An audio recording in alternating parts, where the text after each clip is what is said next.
कहा रहता है भाई जोगी तू हमसे युद्ध करने आयो है। एकदम से लपेटा शरीर में, जैसे ही गोरखनाथ के मारो, बाबा गोरखनाथ महाराज ने शरीर को इतना तपाया क्योंकि योगी हैं।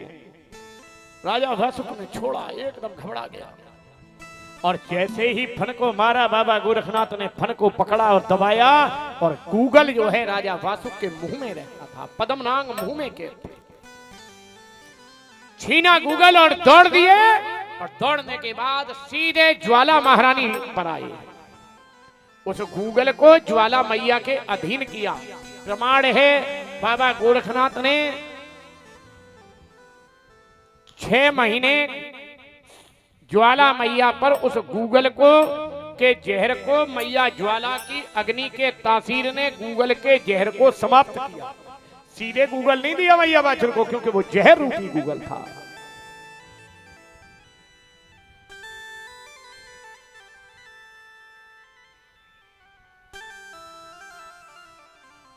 समझ नहीं आ रहा मतलब क्या बंदर है पीछे, सेठ जी हैं।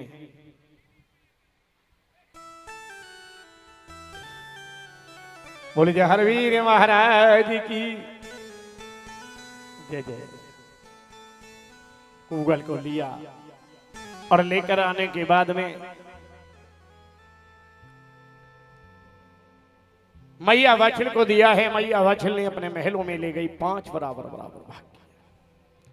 बाबा गोरखनाथ ने कहा मैया एक काम करना, जब तू गर्भवती होवे ना तो कुआं को झांकने मत जाना, कभी झूला झूलने नहीं जाना।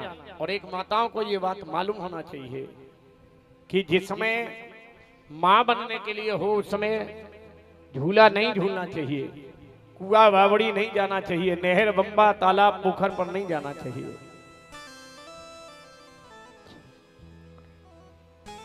सेठ जी क्या बात है, ये सब तुम्हारी जिम्मेदारी है। ये हमारे गुंजा सेठ के सब मित्र हैं। जय जय।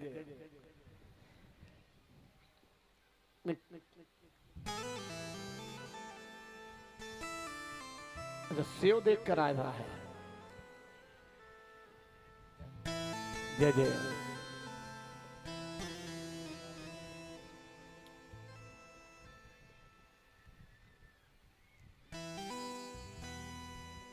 अरे गड़बड़ हो जाती है भाई। बोल रहे हैं हम गुंजा सेठ नहीं है, गन्ना सेठ है।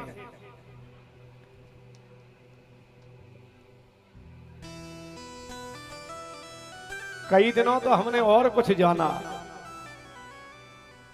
अब धीरे धीरे समझ पा रहे हैं? जय जय। खैर बड़ा अच्छा भाव है। निर्मल मन जन मोसो मोई भावा, मोय कपट छल छिद्र न भावा। ये बड़े निर्मल मन के व्यक्ति हैं, अपने मन के मगन हैं, अपने मन में धुन में रहते हैं, राधे राधे कहते हैं और अपनी मगन में रहते हैं। मैया बाछिल गूगल को ग्रहण किया। अच्छा, मैया बाछिल ने गूगल को अकेला नहीं ग्रहण किया, 5 बराबर बराबर भाग किए और अपनी 5 बांझ सहेलियों को खिलाया। प्रथम भाग पंडिताइनी दीना, द्वितीय भाग नीलम को दीना, तृतीय भाग लूना को दीना। पहला पंडिताइनी को, दूसरा नीलम घोड़ी को, तीसरा नीलम नाम की जो मैया बाछिल के मायके से सेवा करने दासी आई है उसको भी दिया। चौथा भाग मैया बाछिल ने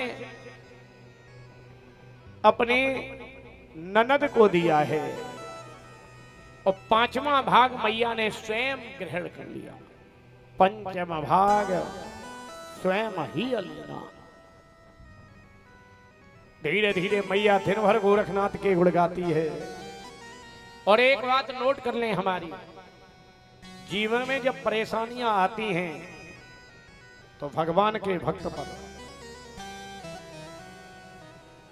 भगवान के लिए अगर भाव नहीं होता तो मीरा एक राजा की बेटी थी और राजा के घर में ब्याही थी, लेकिन सब कुछ छोड़ दिया भगवान के लिए तेरी शरण में।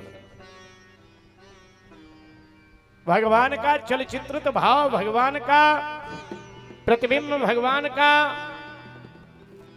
छाया जिसने एक बार नजर भर देख ली, जिसके एक बार चित्त में चढ़ गई, उसने सब कुछ छोड़ दिया, भूल गई सब कुछ नहीं है दुनिया में। और जब तक हम केवल ऊपरी वातावरण से भगवान के प्रतिबिंब को देखते रहे, रोज उनकी फोटो सजाते रहे, तिलक लगाते रहे, तो हम केवल अपने आप में सज रहे हैं, उन्हें सजाने की कोशिश नहीं कर रहे।